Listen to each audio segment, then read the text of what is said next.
Henua et Nana, la terre des hommes. C'est comme cela que les Marquisiens appellent leur archipel. Selon la légende, dans les temps anciens, le dieu des îles Marquises, Oatea, construisit la maison des Marquises en une nuit. Chacune des 6 îles de l'archipel étant un composant des fondations de la maison. Ainsi naquit la terre des hommes.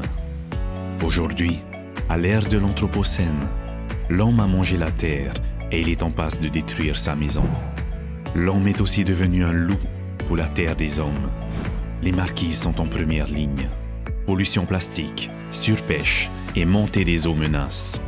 Malgré leur isolement, les Marquises prennent de plein fouet le choc du changement climatique et de l'effondrement de la biodiversité. Pourtant, face à ces défis, la jeunesse marquisienne se lève et prend les armes du fond de ces vallées encaissées afin de préserver les 2 éléments les plus précieux des Marquises, la terre et l'eau. Dans les champs, les jeunes agriculteurs s'inspirent des techniques des anciens pour produire bio sans pesticides. Dans l'océan, des associations se battent pour protéger la ressource en remettant au goût du jour le kahui avec des aires marines protégées. Aux Marquises, encore plus qu'ailleurs, la préservation de la nature passe par la protection de la culture. Les Tupuna marquisiens le savent. Le Festival des Marquises, Matava'a 2019, est consacré au lien entre nature et culture. Et si, comme le tatouage et la danse, la préservation de la terre et de l'océan des hommes devenait un modèle qui rayonne au-delà des Marquises et de la Polynésie, un symbole inspirant pour les autres cultures du monde. Hey, ciao. Hey, tout.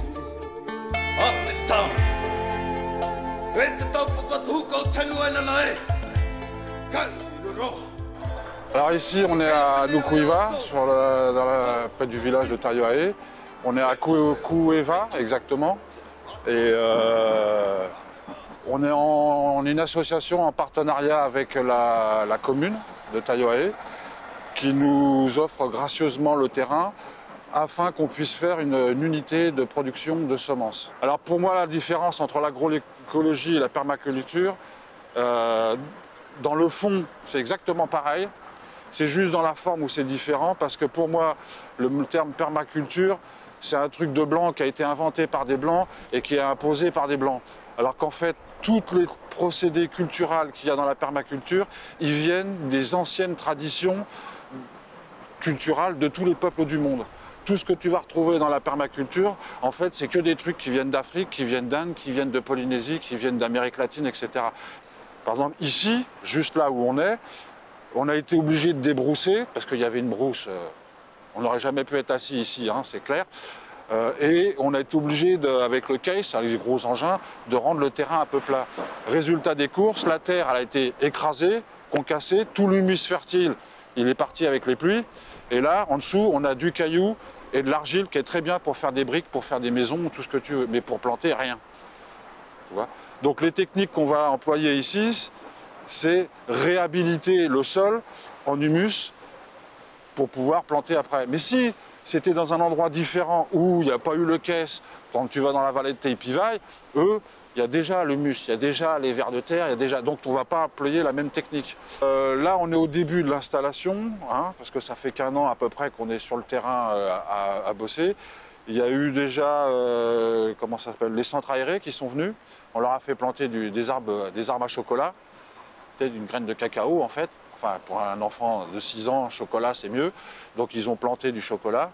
Il va falloir qu'on leur donne les pieds, parce qu'ils sont grands comme ça. Donc, on a noté les noms, et puis à un moment donné, on va leur redonner quand on a fait la foire, pareil, on a eu toujours les mêmes du centre aéré. On leur a donné des graines de maïs et des graines de serpent végétal, pour qu'ils plantent chez eux.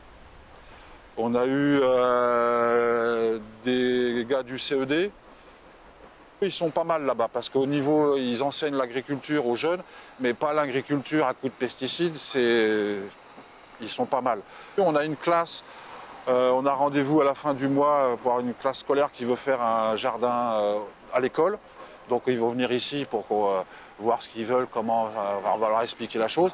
Et on va faire un petit jardin scolaire. Manger les produits qui viennent de la grande distribution, plein de pesticides, d'OGM, de tout ce que tu peux imaginer, etc. C'est pas bon pour la santé. Si tu veux être autonome au niveau alimentaire et économique, il faut être autonome au niveau de ta santé. Si tu veux être autonome au niveau de ta santé, il faut manger correctement. Donc manger des produits biologiques. Donc l'objectif, le meilleur chemin pour pouvoir transformer ces choses-là, c'est par les enfants et les femmes. Et alors il y aura deux catégories, il y aura les légumes, comme j'ai dit au départ, pour faire des productions de semences, et les plantes locales.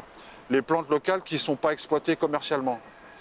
Par exemple, il y a différents types de manguiers sur l'île, plein de sortes de manguiers, et des mangues qui ont des goûts super. Il faut planter pour nourrir, mais planter pour nourrir le sol en même temps. Et c'est tout l'enjeu de la permaculture et de l'avenir au niveau des agriculteurs qui vont nourrir la planète. Parce qu'on pense toujours à se nourrir nous, mais il faut nourrir le sol. Parce que dès que le sol il est plus nourri, tu ne peux plus te nourrir. Donc de toute façon, on est toujours en relation avec le monde extérieur, entre guillemets, à travers notre site. Parce qu'il y a pas mal d'associations à travers le monde qui nous envoient des emails pour nous demander une info quelconque. L'adresse du site, c'est quoi? C'est adaa-ase.com. Voilà. À Popo. Bon, je m'appelle Deborah Kimitete, je suis vice-présidente de l'association pour l'environnement des Marquises, Tekua Otehinua et Nana. Et ici, nous sommes sur le site que nous appelons Tauamaka. Mais par contre, on a un projet sur le site culturel de Kowiva. Nous voulons réintroduire des plantes endémiques parce qu'en fait, il y a une grosse variété de plantes endémiques sur Nuku'hiva et sur l'ensemble des Marquises. Et ce que nous souhaiterions, c'est avoir non seulement les plantes endémiques de Nuku'hiva, mais aussi les plantes endémiques des autres îles Marquises, qu'on puisse mettre ça à l'intérieur du site culturel et en faire un parcours pédagogique, culturel, intéressant aussi à la fois pour la population, mais aussi les enfants, hein, puisque l'éducation, ça passe par les enfants. Beaucoup de gens aujourd'hui ne connaissent pas le nom des plantes, ils ne vont plus dans la nature comme on le faisait régulièrement. Et donc, c'est important pour garder la mémoire d'avoir un espace qui nous permettra de reconnaître ces plantes. Quand on va se promener dans la nature, on sait que telle plante correspond à telle, on va dire, propriété. Disons que ça fait longtemps que nous militons. On va dire, je fais partie d'une association qui s'appelle Moturaka également. Et Moturaka, c'est une association culturelle, mais aussi une association environnementale. Donc cette association a été, on va dire, le porteur du projet Air Marine. Toutes ces études ont démontré que la biodiversité marine était exceptionnelle aux Marquises et donc ont conforté l'idée de mettre en place une aire marine protégée. Une AMP, c'est une aire marine protégée, c'est-à-dire que c'est une aire qui est délimitée, il y a un zonage qui est fait et donc il y a eu plusieurs réunions avec différents acteurs des associations culturelles, environnementales, des comités de gestion UNESCO dans chaque île, puisque dans chaque île, il y a des comités de gestion UNESCO qui se sont mis en place pour déterminer les sites terrestres, mais aussi le site maritime qu'on aimerait voir protégé. Donc du coup, dans chaque île, spontanément, des gens se sont mis ensemble en disant il faut réagir, on ne peut pas laisser faire ça, on ne peut pas accepter qu'il y ait une pêche intensive aux Marquises, alors qu'on sait qu'il y a une aire de reproduction des thonidés et que dans cette aire de reproduction, c'est cette aire-là qu'on veut protéger pour préserver la ressource maritime. Alors on nous dit oui, mais le thon est migratoire. Oui, effectivement, il est migratoire, mais il y a des espèces qui reviennent régulièrement se reproduire à cet endroit-là parce que cette aire est très riche de phytoplancton. Donc c'est normal qu'ils reviennent régulièrement, comme les baleines reviennent aux Australes, comme ici, ils reviennent ici. Les pêcheurs locaux, ils font partie de notre collectif, c'est-à-dire qu'eux, ce qu'ils veulent, c'est protéger aussi leur gagne-pain et donc la pêche artisanale. Et ils veulent bien développer la pêche artisanale, mais que ça ne devienne pas une pêche industrielle. Parce qu'une pêche artisanale, c'est une pêche raisonnée, c'est-à-dire un hameçon, un poisson. Alors que la pêche intensive, c'est 500 hameçons, 1000 hameçons sur une ligne. Donc la différence, elle est là. Donc à partir de là, on dit, ben, nous ce qu'on veut, on a les 50 nautiques et au-delà des 50 nautiques jusqu'à la limite, jusqu'à la ZEE, donc la limite de la ZEE, ben, que l'ensemble soit protégé et soit mis en aire marine protégée. Si on en prend trop, si on prend plus que ce que la nature nous donne, eh ben, tôt ou tard, il n'y a plus rien. C'est un peu ce qui s'est passé sur les langoustes, où on a fait de la surpêche, de la surconsommation de la langouste. Aujourd'hui, eh ben, il faut vraiment être vigilant. Vous savez, un arbre, il donne des fruits. On ne peut pas prendre plus que ce que l'arbre vous donne. Et ben, la nature, c'est pareil, qu'elle soit terrestre ou maritime. C'est cette philosophie-là qu'il faut mettre en place. Ce qui m'inspire justement dans toutes ces personnes que j'ai pu voir dans le film, dans le premier film de Apopo, hein, et dans les personnes que nous avons rencontrées, c'est que ça me donne de l'espoir dans les générations à venir, parce que comme pour les aires marines éducatives, on se dit que ce sont les enfants qui éduquent les adultes finalement. Apopo.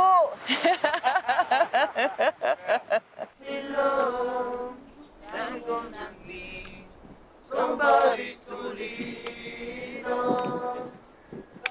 All the problem, understand. We all need somebody to lean on. Just like have a problem, understand. We all need somebody to lean on. Je m'appelle Laurent Corcodel, je suis prof d'agriculture au CED depuis 5 ans. Donc ici, on travaille que en agriculture, on va dire naturelle. On n'a pas encore le label bio, mais on pense le demander dans les années qui arrivent. Donc on n'a que des techniques naturelles, d'agroécologie, où on va utiliser la nature pour produire nos fruits et nos légumes. Et là, on va apprendre aux jeunes comment du coup, fertiliser les plantations avec justement les effluents d'élevage, en récupérant tout le lisier de porc, la fiente de poule. On a un broyeur, on va fabriquer du compost avec tout ça. Et une fois que notre compost est prêt, on s'en sert pour la fertilisation, l'amendement organique des parcelles. Donc ça, c'est le premier point. Ensuite, on leur apprend à installer des systèmes d'irrigation goutte à goutte pour économiser l'eau. On leur apprend aussi à planter des haies de différentes plantes, de planter en association pour éviter une trop forte pression des ravageurs.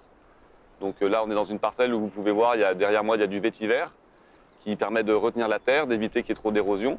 Chaque classe a environ 3 heures de travaux pratiques par semaine. Elles ont chacun leur zone. Là, vous êtes dans la zone des terminales, où on revient juste des vacances de Noël. Après un mois de vacances, on a remis un petit peu d'ordre dans la parcelle cette semaine-là. Donc c'est pour ça, c'est pas toujours complètement nickel. On est revenu il y a 3 jours, il y avait de l'herbe haute comme ça. Après un mois de vacances, ça pousse vite l'herbe, surtout qu'on a eu beaucoup de pluie. Donc les élèves, ils sont sensibilisés à travailler avec le tracteur, passer la griffe pour préparer le sol. Ensuite, mettre les amendements qu'il faut organiques, mettre un petit peu de calcium si c'est nécessaire, planter, entretenir, récolter et parfois transformer. Dans la formation, nous, on a une formation agricole qui est vraiment, c'est le bac pro CGEA, conduite et gestion de l'entreprise agricole, qui vise à former des chefs d'entreprise agriculteurs. Et donc la philosophie du lycée, c'est que nos jeunes s'installent plutôt avec des méthodes agroécologiques pour qu'ils travaillent en respect de la nature, pour ne pas abîmer notre fénois, pour respecter la terre des ancêtres polynésiens. Globalement, les élèves, ils ont grandi dans les îles où c'est plutôt de l'agriculture naturelle qui se fait. Donc ils sont sensibilisés là-dessus et quand on leur parle de produits chimiques, ils n'aiment pas trop. Leur première approche, c'est « j'aime pas trop ». Donc quand on leur dit on va mettre un produit chimique, même qu'au départ, quand on met un amendement calcique ou des produits autorisés en bio, ils disent non, non, non, on n'en veut pas, on veut faire que du naturel. Donc à un moment, ils comprennent que c'est important aussi quand même de rajouter des choses qui sont quand même naturelles. Et parfois, quand ils vont en stage, ils voient la magie de la chimie. La magie de l'herbicide où tu passes un coup d'herbicide et en 5 minutes, tout est jaune, tout est propre. Et ils disent yeah, monsieur, c'est carrément top quand même, ça va vite le travail. Ils ont cette première approche. Et après, en réfléchissant avec eux, dans un deuxième stage, ils se rendent compte que effectivement, c'est un travail qui est rapide et efficace, mais effectivement, il y a des conséquences. Je leur dirais qu'aux Marquises, chacun a son petit bout de terrain et qu'avec un tout petit bout de terrain, avec 1000 mètres carrés, il y a moyen de faire un potager magnifique qui produit énormément avec que des techniques naturelles. Si on utilise des techniques d'agroécologie, des techniques de permaculture, si on a quelques animaux, on peut élever quelques poules. Pas des poules locales, je parle de poulets de chair, poules pondeuses. On peut facilement avoir des légumes, des fruits, pour pas grand-chose. Et déjà, dans un premier temps, déjà se nourrir, atteindre l'autonomie alimentaire, c'est quelque chose qui se fait assez facilement ici. Et puis après, revendre un petit peu les excédents aux voisins, et c'est un moyen de se lancer dans la vie, quoi. À l'époque, les ancêtres, quand ils taillaient l'herbe, quand ils taillaient les arbres, ils n'allaient pas brûler. Ils mettaient tout dans le trou. Quand il y avait des crottins d'animaux, ils mettaient tout dans le trou. Et à la fin, dans le trou, ils plantaient dans le trou. Ils faisaient un compost en fait, naturellement. Et ça, c'est des techniques ancestrales. Et là, aujourd'hui, ça s'est perdu. Si je devais dire quelque chose, c'est arrêtez, quand vous débroussez, arrêtez de tout brûler, mettez ça dans un trou, faites du compost avec les déchets d'animaux, arrêtez de mettre de l'eau pour laver les cochons, envoyer tout le caca, ça envoie tout le lisier de cochons dans la rivière, dans la mer, ça finit on se baigne dedans. Alors que si on ramasse ce lisier de porc, on ramasse cet or vert, on mélange tout et on fait du compost et c'est avec ça qu'on plante. Donc mon gros message fort aux élèves, c'est faites du compost. À popo! Après, c'est quoi la suite?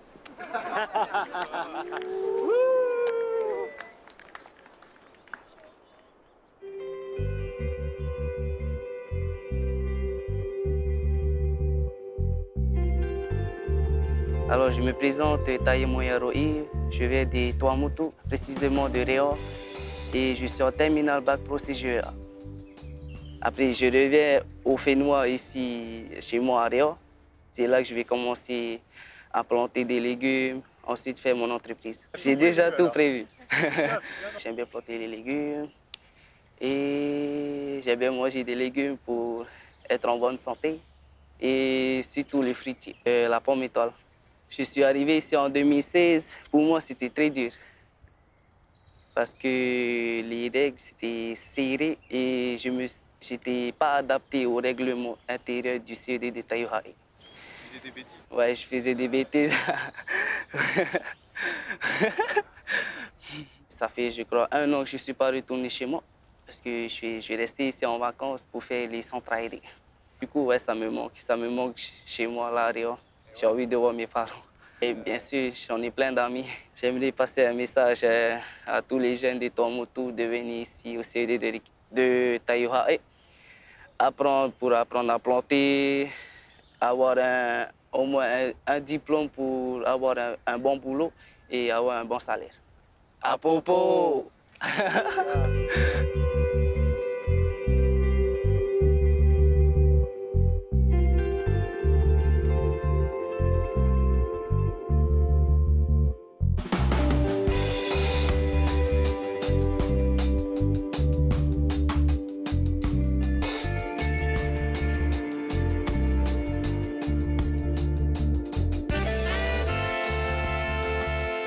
Alors, je m'appelle Vérité Siman, j'ai 24 ans et j'habite à Rivaroa, donc dans les îles Marquises, en Polynésie française. Très bien. Je fais de la cuisine végane, je fais des plats emportés. Ensuite, je donne des cours de yoga, des cours d'anglais. Il y a 2 ans, du coup, je me suis dit qu'il fallait que je devienne végane parce que déjà, c'était par rapport aux animaux. Et ensuite, je me suis rendu compte qu'il y avait un énorme impact environnemental, qu'il y avait un impact environnemental très important. Alors pour moi, une personne végane, du coup, ne mange pas de viande, ne mange pas de produits laitiers et ne mange pas d'œufs. Voilà. Donc tout ce qui provient d'un animal, ils ne mangent pas, ils essayent de ne pas consommer tout ce qui est issu d'un animal. Déjà en diminuant, qu'est-ce que j'ai fait? Voilà, j'ai commencé à acheter en vrac. J'ai aussi donc, arrêté d'acheter des shampoings, tout ce genre de choses-là. J'ai commencé à acheter des shampoings solides. J'ai commencé aussi, voilà, tout ce qui est dentifrice, pareil, j'ai arrêté, j'achète des dentifrices solides aussi. Donc, je ne peux pas dire qu'aujourd'hui, je suis à vraiment 0 déchet, mais j'essaie vraiment de m'en rapprocher de plus en plus et voilà, d'être le plus 0 déchet possible. Un des éléments chocs, en fait, à un moment, pour se décider du coup d'arrêter d'utiliser le plastique, c'est de voir notre dépotoir ici. Il est dans une nature qui est tellement belle, elle est entourée d'une montagne super magnifique, de sapins et tout, et puis de nulle part tu vois ce gros trou, ce gros fossé avec énormément de déchets dedans qui sont brûlés et ensuite comme tu dis enterrés, voilà. Ouais. Donc ça fait un grand pincement au cœur à chaque fois que je vais là-bas, donc nous on va plutôt pour récupérer aussi des choses. Voilà, donc comme je te disais tout à l'heure, voilà, on verra le banc de Nike. Voilà, donc une autre chose aussi, c'est un peu toujours dans le plastique. Donc, attends, j'avais donc tous. Alors, ben, j'ai envie de leur dire qu'ils regardent autour d'eux en fait, qu'ils prennent conscience de belle nature, le bel environnement qu'on a. Quand ils vont surfer, ils sont contents, ils sont dans la mer, voilà, tout est beau, voilà, tout est bien. Et du coup, ben, s'ils veulent préserver cette nature, il faut vraiment qu'ils fassent un effort. Donc déjà, bon, chez les jeunes, c'est souvent, on a la poubelle à côté et on balance la canette de coca juste à côté alors que la poubelle est juste là. Voilà, donc ce genre de petits efforts-là. Et ensuite, chez les adultes, ça va être, voilà, donc tout ce que je disais, emmenez vos propres sacs au magasin, faites des efforts, essayez de, si vous avez deux produits qui sont pareils, un emballé en plastique, un emballé en carton ou en papier, choisissez l'emballage en papier. Voilà, donc c'est plein de petits choix qu'on peut faire au quotidien, voilà, qui changent tout en fait. Ben voilà, dès que j'ai commencé à m'y intéresser, à quelques fêtes ou à quelques rassemblements, il y a beaucoup de gens qui m'ont dit « Ah, mais ça c'est super bon, mais est-ce que tu peux pas en faire pour nous ?» Donc voilà, c'est comme ça que j'ai commencé à faire des plats. Donc j'ai commencé à faire des plats emportés 2 fois par semaine, donc je vais les livrer et tout. Et donc, toujours dans l'aspect écologique, j'utilise donc des barquettes biodégradables, 100%, faites uniquement de matière végétale. Voilà, donc j'ai été contactée par Au Vent des Îles, qui eux étaient très intéressés par le projet de ce livre. Donc ils se sont dit qu'un livre de recettes véganes, voilà, c'était un peu inédit à Tahiti. J'ai commencé, on va dire, en fin 2018, à vraiment faire ce livre, donc à vraiment créer toutes les recettes de moi-même, de ma propre imagination. Ça a été très difficile parce que ça va un petit peu des fois dans tous les sens. Il faut se regrouper un peu toutes les idées et tout. Et donc voilà, j'ai réussi à... Il y aura à peu près 80 recettes du coup. Donc c'est beaucoup. Autant de plats sucrés, salés, de sauces et tout. En gros, oui, je vais livrer beaucoup de mes secrets. Mais je suis très contente en fait de le faire parce que pour moi, ça va inciter, ça va...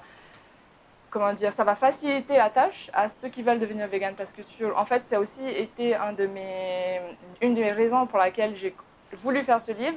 C'est beaucoup de questions qui m'arrivent sur Facebook, sur Instagram et tout. Comment est-ce qu'on fait pour devenir vegan? Mais comment est-ce que tu remplaces ça? Mais comment est-ce que tu fais ça? Et en fait, j'ai envie de faciliter la tâche aux gens et pour moi, c'est juste un partage en fait. C'est pas... Pour moi, ce n'est pas des secrets vraiment, parce que voilà, j'ai envie que ces secrets-là, si on peut appeler ça comme ça, soient partagés. Voilà. La beauté de la nature, et donc c'est ça aussi qui nous pousse à préserver cette nature, parce que c'est vrai qu'à Tahiti, par exemple, si on est en ville, on ne la voit pas autant que ça, cette nature, alors qu'elle est là, elle est bel et bien présente. Mais voilà, ici, elle est vraiment frappante. Tu arrives, il y a beaucoup d'arbres, il y a beaucoup de végétation, il y a au moins voilà, 20 minutes entre l'aéroport et le village, où il n'y a que de la végétation et c'est vraiment, en fait, ça nous prend, quoi. Et voilà, donc c'est ça qui nous donne envie de la protéger.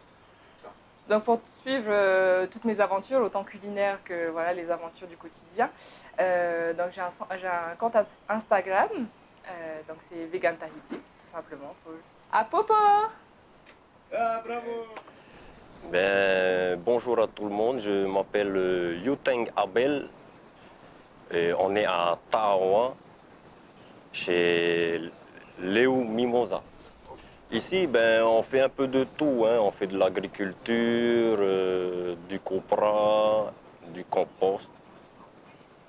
On va essayer de produire pour les écoles. Hein. Comment faire un bon compost? Ben, premièrement, il faut trouver les matières premières qui sont les végétaux sèches et végétaux verts. En fait, il faut mélanger les deux pour que le compost se fasse tout seul. Hein. Si vous mettez trop de feuilles mortes, pas assez de feuilles vertes, le mélange va se faire, mais ce ne sera pas un bon compost. Il faut que ça soit équilibré. En fait, il faut que ça soit comme un millefeuille. Hein. Vous pouvez faire comme un millefeuille. Feuilles sèches, feuilles vertes, feuilles sèches, feuilles vertes, feuilles sèches, feuilles vertes. Ouais. Tous les déchets de cuisine, comme ça accélère, c'est pour accélérer le processus du compost. Chaleur, hein. S'il y a une chaleur intense à l'intérieur, c'est toujours dans le processus. Si vous n'avez pas de chauffe-eau, si vous avez un gros tas de compost près de la maison, vous faites passer une tuyauterie métallique comme ça en spirale à peu près, hein, on met sur le compost et ça chauffe la tuyauterie qui elle-même, elle chauffe l'eau. On est les plus riches du monde. Celui qui dit qu'il est pauvre ici, c'est qu'il n'a rien compris à la vie. C'est juste qu'il faut le faire. Il faut aller chercher la viande, il faut aller chercher le poisson, il faut planter pour manger des légumes. Il faut le faire en fait. Tu veux le faire l'armée avant? Allez-y. Allez-y. Allez-y. S'ils ont envie de découvrir, ben je leur dis allez-y. À propos. Yeah. Merci. Ok, on t'appelle.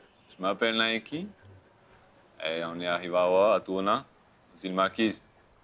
Ben, en fait, j'ai été à la décharge publique et j'ai vu ce banc au fond du trou qui était en train de pourrir là. Et je me suis dit, bon, qu'est-ce que je peux faire avec? Je savais pas, j'ai mis dans la voiture quand même au cas où. J'ai ramené à la maison. Et après, dans la nuit, ça c'est venu comme quoi il fallait que je fasse un banc. Avec le copain se fait, on voulait faire des bombes. Je dis, j'ai un banc. On le dépose et écrit un petit mot derrière, protège ta nature. Parce que là, sans la nature, on n'est rien. Ouais, parce que la nature, elle n'est pas à nous, en fait. C'est nous qui squattons la terre. Du coup, la nature, elle est déjà là. Hein. Si tu envoies, la nature, elle sera toujours là. Hein. Ouais, je m'appelle Pautéa Lucien. Nous sommes actuellement sur la terre Tekehe, hein, située sur les hauteurs de Atourna, sur l'île de Hivaoa. On appelle le plateau de Aimoa ici. Parce qu'ici, on peut faire une randonnée pendant une journée sans rencontrer personne. C'est ça, en fin de compte. Les gens viennent chercher un peu le calme et surtout découvrir la nature. Parce que dans le monde, il y a beaucoup d'endroits où la main de l'homme a impacté leur marque. Hein. C'est surtout bétonné, alors que les Marquises, on a ça. Quoi. Donc à l'époque des grands voiliers, donc, ils venaient aux Marquises et ils se sont rendus compte que voilà, il y a beaucoup de terre vierge, beaucoup d'espace. Et puis adapté pour les animaux, donc ils ont introduit les chevaux, les vaches, les moutons, les chèvres, les mules, les ânes. Et en fin de compte, je pense au départ, c'est pour avoir de la viande, parce qu'ils traversaient le Pacifique en direction de la Chine. Quoi. Donc les chevaux marquisiens, en fin de compte, je pense la race est espagnole, hein, parce qu'ils viennent d'Amérique du Sud. Donc on trouve un peu le caractéristique de la race barbe, andalou, arabe de temps en temps. Voilà, donc il y a un croisement. Maintenant, c'est devenu la race marquisienne, pas encore reconnue officiellement. Donc voilà, c'est un dossier à monter. On a commencé à capturer pour le loisir et surtout pour le travail, parce qu'à l'époque, il n'y avait pas de voiture, donc les gens déplaçaient à pied ou à cheval. Donc voilà, un moyen de locomotion gratuite, parce qu'il y avait sur toutes les marquises des chevaux sauvages. Voilà. Et sur l'archipel des Marquises actuellement, donc chaque île a des chevaux. Voilà. Et j'espère que ça va durer longtemps. Donc pour que ça dure, il faut que chaque famille transmette ses connaissances, parce que pour transmettre les connaissances, il faut que ça vienne vraiment au sein de la famille. Si la famille ne transmet pas à la génération suivante, c'est perdu. Ce que je veux dire aux jeunes, ici au Marquis, il y a du travail. Il y a du travail, aussi bien de l'artisanat, dans l'élevage. Par exemple, en élevage, il faut se lancer sur l'élevage de tout ce qui est animaux. Par exemple, les chevaux, les moutons, on en a encore, les chèvres. Et les gens cherchent de la viande. On a de la chance d'avoir cet endroit magnifique, donc les Marquises. On a beaucoup d'espace, il y a de quoi faire. Parce que quand on n'a pas de travail et quand on n'a pas à manger, là-dedans, ça ne fonctionne pas. J'ai deux garçons, ils savent débourrer, dresser un cheval, ils savent chasser, dépecer, découper, ils savent pêcher, la traîne, la chasse sous-marine, de jour comme de nuit. La chasse, c'est pareil. Je pense que quand on a des connaissances que moi j'ai ou d'autres personnes ont, il faut le donner, parce que nous, on n'est que de passage. Donc si on ne donne pas, c'est perdu. Il faut avoir cette passion. Si on n'a pas la passion, ça ne marche pas. Alors, je m'appelle Ben. Je suis papa de la Backpack Family. Par exemple, aujourd'hui, une initiative positive qu'on a fait avec nos filles, et justement pour qu'elles prennent conscience de l'importance des choses, on est allé faire un petit nettoyage de plage ici aux Marquises, à Hivaoa. J'ai remarqué hier que la plage était infestée de plastique et malheureusement de microparticules, mais il y avait une tonne de bouchons, de bouteilles et tout. Et donc voilà, on est partis tous les trois. Claire n'était pas là, mais on est partis tous les trois remplir un bon sac parce qu'on représente une association justement qui s'appelle Project Rescue Ocean. Et donc pour eux, on s'est un peu engagé, c'est quelque chose qui nous tient à cœur. On voit tous les jours que nos océans sont blindés de plastique et on le voit jusqu'ici aux Marquises sur une île qui est plutôt préservée où il n'y a pas trop d'activité industrielle, mais les plages sont infestées de plastique. Donc ça vient des pays à côté. Et c'est assez dramatique. Donc nous, voilà, à notre petite échelle, on est allé faire notre petit nettoyage et voilà, pendant 1 heure. Parce qu'on voit qu'il y a plein de gens qui bougent, il y a plein de gens qui ont envie d'aller de l'avant, il y a plein de gens qui ont envie que notre société, d'une manière générale, et notre planète aille mieux. Quand tu ramasses un mégot que tu vois juste par terre, ne l'ignore pas, quoi. Ouais. Prends-le. Ce petit geste-là, plus ce petit geste, le colibri, quoi. Alors, on est en Polynésie, en fait, on fait un voyage pendant 1 an pour aller mettre en valeur les initiatives positives. Si j'ai un message à donner aux jeunes, ce serait de se rapprocher le plus possible de la nature pour vraiment comprendre qu'en fait, on ne fait qu'un avec elle, qu'on est complètement lié avec elle et que sans elle, on ne peut pas vivre, on ne peut pas respirer, on ne peut pas se nourrir, on ne peut pas être, on ne peut pas ressentir, on ne peut pas faire appel à tous nos sens. Alors, on est bien d'accord là-dessus. Oui, j'ai trouvé que la Polynésie était vraiment plus connectée que la métropole parce qu'on a cette nature, cette abondance qui est là à tout instant. On a ce contact avec l'océan qui est fantastique. Et en métropole, on a cette belle nature, mais je pense qu'on a perdu ce lien.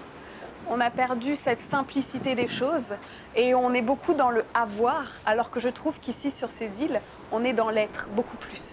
Voilà.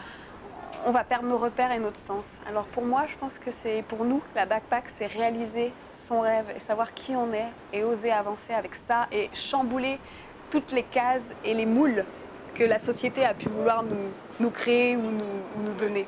Et je suis sûre que tout le monde a une réponse à ça. Maintenant, il faut oser la valider, oser la vivre, oser la dire. Et beaucoup de gens sont là pour casser ça, d'accord? Oui. Donc moi, j'ai envie de dire, écoute-toi et fonce. Voilà, si ça te fait du bien, si ça peut faire du bien aux autres, la vie t'aidera. Le monde, l'univers t'aidera à accomplir ce que tu as à accomplir. Là, c'est parfait. Voilà. Alors, donc, je m'appelle Linéa, j'habite à Hivaoa aux Marquises, dans la vallée de Tahoua, et je suis apicultrice.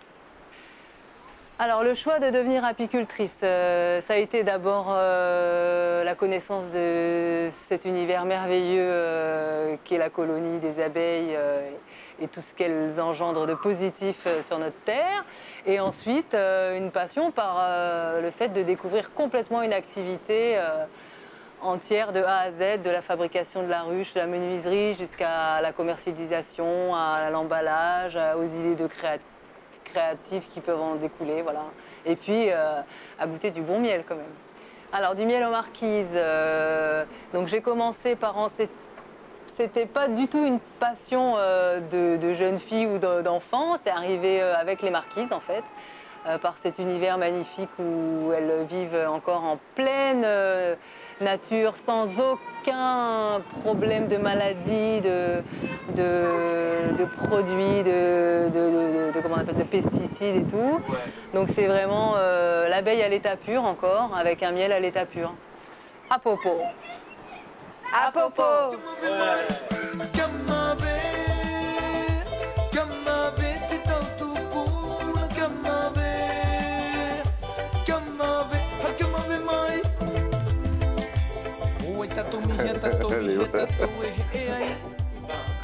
Voilà. Alors voilà, je m'appelle Pierre Tahiato Hiupoko et je suis instituteur de cette vallée de Hakaheta sur l'île de Uapo. Et voilà, avec les élèves, ça fait un bon bout de temps, ça fait 5 ans qu'on a mis en place cette aire marine éducative dont le but est principalement de protéger une partie de la baie, c'est-à-dire la partie est que nous avons choisie ensemble avec les enfants, les pêcheurs et les habitants. Alors d'abord, il faut qu'ils prennent conscience. Hein. On essaie de leur parler de la pêche, de ce que, hein, à partir du vécu des enfants, des parents. Et comme ça, ils prennent conscience que si on pêche trop, la question est d'abord, est-ce qu'on pêche bien, suffisamment, ou on pêche trop? Donc pour nous, cette aire marine, c'est un pas. C'est un petit pas, peut-être pas les enfants, c'est un pas pour dire, pour réveiller les consciences, que ce soit chez eux ou chez la population, que il faudra faire attention dans le futur et non pas vivre comme le fait actuellement à Tahiti. Il n'y a plus rien dans les lagons, tout simplement.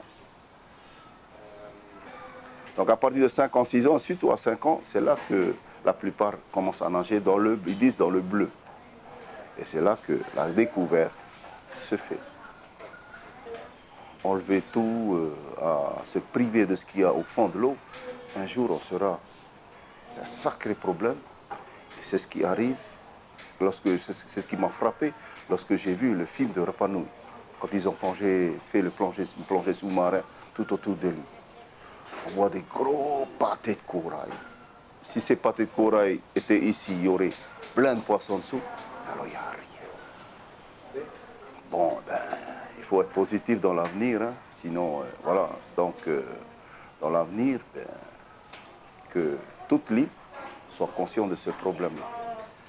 Et c'est pour cela qu'on va dans les vallées pour proclamer haut et fort de cette nécessité de protéger, de créer des réserves. Et Hakatao l'a fait, Hakuma'i c'est en discussion, et Hakuti, il y a des parents d'élèves qui m'ont demandé de venir.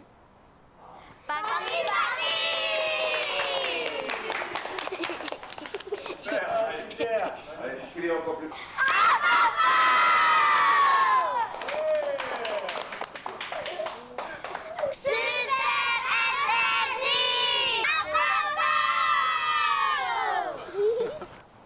Moi, je vais faire venir 150 ans. Je dis tout le temps les touristes ici qui me voient déjà mon visage tellement riche. Je dis, t'imagines, moi à 150 ans? Et ça fait rigoler. Rigoler, c'est bon pour le cœur. Hein? Pas besoin de beaucoup de travail parce que quand tu as dans la nature un cacaoyer et tu as planté autre chose, de temps en temps tu regardes. Quand tu vas, ah, maintenant c'est les ongles, normalement les ongles, tu fais plus attention, ah les fleurs et les cabosses ils commencent. Ben, tout ce qui est jaune, et tu récupères. Et tu peux laisser même la cabosse 1 semaine, 2 semaines jaune à côté. Voilà, après tu dois le casser parce qu'il vient noir et ça commence à pourrir. Okay. Donc quand ils sont jaunes, tu les récupères alors. Oui. Et après je le fermente. Ouais. Je mets dans le seau avec feuilles de banane, ouais. Je mets là-dedans 1 semaine.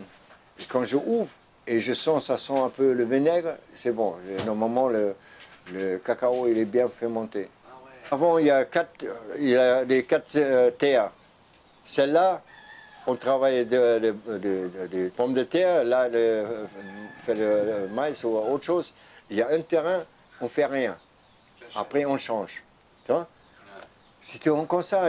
Avant, les gens n'étaient pas malades à cause de manger les légumes. Aujourd'hui, tu ne sais même pas qu'est-ce qu'il y a tout dedans. Quand tu vois, il fait des tests, combien de pesticides sont dedans, tu n'as plus envie de manger. C'est aussi un peu du pouvoir, les hommes. Si tu vois, ça ne va pas avec ça, tu boycottes. Toute personne ne peut plus manger ça. Non, mais pour vraiment dire... On doit réfléchir 2 fois avant de mettre quelque chose sur le marché pour c'est vraiment 100% recyclable. Sinon, tu n'as pas le droit de fabriquer ça. À propos. Kaohanui, je me présente, je m'appelle Heato Teki Hupoko. Je suis né ici dans la vallée de Hakahau. Il est vrai que depuis l'année dernière, je fais partie du bureau exécutif du comité organisateur du Festival des Arts des îles Marquises, qui va se dérouler ici à Wapo en décembre 2019, du 14 au... Le thème qui a été choisi pour ce prochain Matava'a, qui est le festival, est comment la culture peut-elle contribuer à la préservation et la protection de l'environnement. Pehea te ha'atumu, et Patoko Teawatakuba. Les marquisiennes dans la société du Enata, tout ça était lié, tout ça était vraiment intimement lié. La terre de l'homme, c'est le fait que justement l'homme est né de cette terre-là et qui va la protéger. En faisant en sorte de vivre avec, de la respecter. Et en la respectant, c'est-à-dire, voilà, il y a des ressources, tu peux en vivre, mais cela ne veut pas dire qu'elle soit infinie. Donc la terre, si un jour te rappelle à l'ordre, elle te rappellera à l'ordre. Donc qu'est-ce qui s'est passé en fonction de tout ça? Ils ont commencé à établir les kahouis, les tabous. Et même, bon, c'est vrai que ça devait être aussi, pas aussi simple comme on le concevrait aujourd'hui. Hein. Il y avait toujours ces problèmes de clan.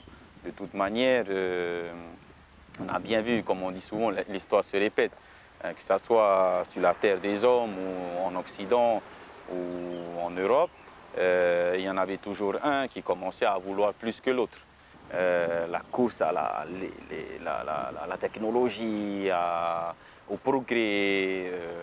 Mais si on regarde bien, le progrès, c'est devenu de plus en plus feignant et polluer plus. Là, il y avait une étude l'année dernière sur l'obésité, le taux d'obésité des Polynésiens, qui est devenu le plus élevé du Pacifique, quasiment. C'est vrai qu'on pourrait penser que c'est un peu incohérent de circuler en voiture dans une petite île qui fait à peine 50 km². Mais ne pas le faire, selon par exemple l'ancienne génération, ce n'est pas être dans le progrès. Ne pas avoir une machine à laver ou un congélateur, ce n'est pas être dans le progrès. Et par contre, revenir à des pratiques qui seraient beaucoup plus soucieux mais respectueux, on va dire, de notre environnement, pour cette ancienne génération-là, ils se diraient c'est un retour en arrière. Pourquoi alors avoir investi du temps, de l'argent dans ce progrès-là, hein? Est-ce que c'est ça, franchement, l'évolution de l'être humain? Franchement, on vivait beaucoup mieux avant. Puisque maintenant, lorsque je descends au quai, j'arrive même plus à pêcher un rouget ou même une bonite lorsque je sors de la digue. Pour moi, justement, ce matava-là, c'est une occasion. C'est une occasion un peu de dire, ok, pause un peu à cette modernité-là, pause à cette quête frénétique du progrès technologique ou quoi. Soyons un peu plus humains, chantons ensemble, dansons ensemble, partageons un peu plus nos connaissances manuelles, certes, mais qui est issue forcément d'une réflexion, d'un intellect, et qui nous permettra forcément d'obtenir le même résultat, qui est justement d'être heureux. Alors, si j'avais un message à donner à cette nouvelle génération-là, c'est AOTII. Ça veut dire prends ton courage à deux mains, parce que ça va être un combat de longue haleine, de se battre pour son environnement, parce que justement, se battre pour son environnement, c'est se battre aussi pour soi-même. Comme on dit chez nous, consommer local. Ok, d'accord, super. Bon, c'est une belle conclusion. À propos, Paki Paki. Alors, je m'appelle Achate Kohu. Actuellement, on est sur Hohoi, un village de Uapo, de l'île de Uapo. Alors, principalement des agrumes. On fait 80%, 70% de la production, ce sont des agrumes, avec des mandarines, un peu de mandarines, des citrons, des oranges et du pamplemousse. Ensuite, on fait aussi un peu d'élevage avec un troupeau de 100 têtes de chèvres et une vingtaine de porcs. Et quelques ruches. Ça fait 1 an maintenant que je me suis lancé dans l'apiculture. On a une vingtaine de ruches. La production, elle a pratiquement doublé. Parce qu'autour, il n'y a aucune ruche. Il n'y avait aucune ruche. Les abeilles, elles venaient de très loin. Et une fois que j'ai mis les ruches sur place, la production a pratiquement doublé. On n'a aucun intrant, on n'utilise aucun produit phytosanitaire, ni engrais, ni herbicide.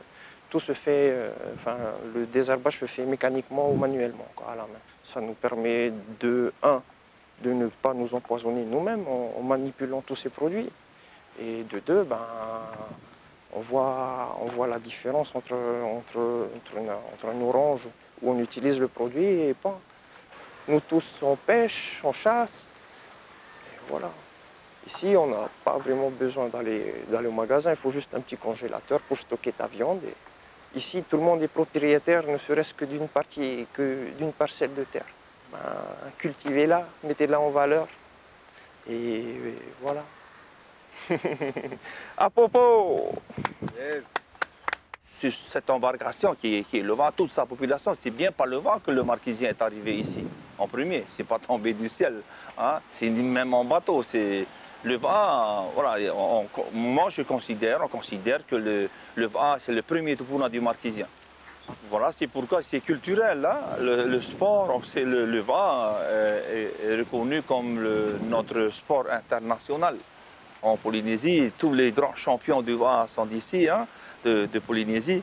Et c'est ce que nous faisons ici à l'école de vent, c'est d'utiliser le vent comme un support d'accompagnement éducatif où on greffe, hein, autour toutes les valeurs qui fondent la vie d'une île et d'un pays. On parle de l'environnement, on parle aussi de la partie physique purement sportive, et on parle aussi du bien-être, de l'alimentation, de beaucoup de choses qui gravitent autour du vent pour véhiculer des valeurs sur l'environnement. J'ai beaucoup chanté les plus belles chansons que j'ai chantées, on parlait de l'environnement. Il y a une chanson qui parlait du grand toa, hein, c'est la même histoire en Nouvelle-Zélande, de Whakauhi.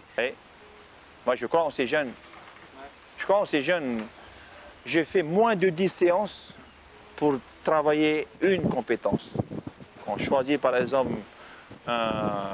une séance avec un contenu direction, en moins de 10 fois, il va savoir diriger sa pirogue. À Popo. Hey, hapaki paki. Merci.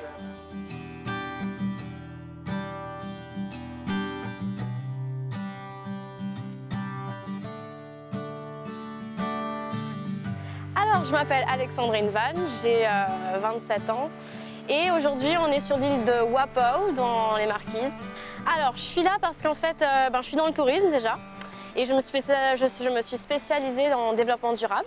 C'est-à-dire qu'au lieu de juste voir la partie touristique d'un point de vue économique, je regarde vraiment l'aspect social et culturel, également environnemental. Donc voilà, donc ça fait 1 an que maintenant je travaillais avec Bamboo, qui est un tour opérateur assez international et global dans le monde. Ils sont dans plus de 12 destinations et eux, ils sont vraiment spécialisés dans tout ce qui est tourisme volontaire et aventure. Moi, mon but principal, c'est vraiment d'instaurer des pratiques durables dans l'industrie du tourisme et changer ce tourisme en Polynésie française. Et pourquoi pas être un peu comme le Costa Rica et avoir cette image de la Polynésie comme un lieu où on peut encore voir des tortues dans l'eau, où on peut encore parler aux gens avec un sourire qui est vraiment du cœur, où on peut encore manger le poisson.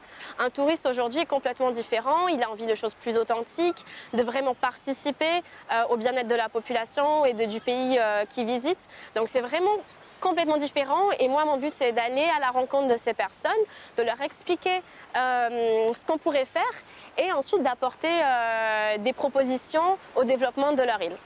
Moi, ce que je vais faire, c'est que voilà, je vais essayer de recréer ce lien avec ce qui se passait avant, de prendre des jeunes, de les former avec ces personnes en fait, qui ont ce savoir, et ensuite de créer une activité touristique par derrière, qui elle reviendra complètement à la fin. Mais mon but, c'est vraiment de préserver ce savoir culturel pour perpétuer tout ça. Mokai, c'est ça le mot que j'ai adoré ici au Marquis, c'est Mokai, ça veut dire abondance, et c'est l'abondance de tout, c'est des fruits partout, des fleurs, des senteurs, des couleurs incroyables. Ah papa.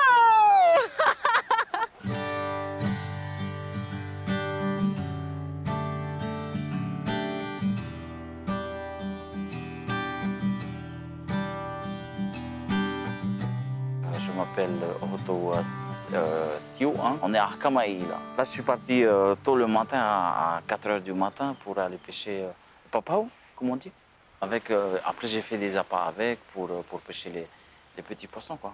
Les vieux, ils disaient qu'avant, ils n'avaient pas besoin d'aller loin pour trouver du poisson. Là, on est obligé d'aller loin et c'est dur. On passe au moins 5 heures dans l'eau pour pour trouver du poisson, quoi. Les vieux, ils pêchaient juste à côté. Et là, maintenant, on est obligé de faire 1 ou 3 kilomètres, quoi. À mon avis, il doit y avoir beaucoup de monde qui pêche, quoi. Le raoui, ouais, c'est bien. Interdire de pêcher à un endroit pendant au moins quelques temps. Et puis revenir, quoi. Ça fait renouveler les espèces. Piller les ressources, qu'ils aillent loin. Ils ont des moteurs et tout, mais qu'ils aillent loin, qu'ils nous laissent un peu la côte, quoi. Oui, s'il faut rester toute ma vie ici, je resterai. Il n'y a pas de souci. Hein. Aller à la pêche, le farapou, ou aller planter au fin fond de la vallée, des maniocs, de tout, quoi. Des tarots, des citronniers, des bananiers. C'est tout à fait ça. À propos! Encore une fois. À propos!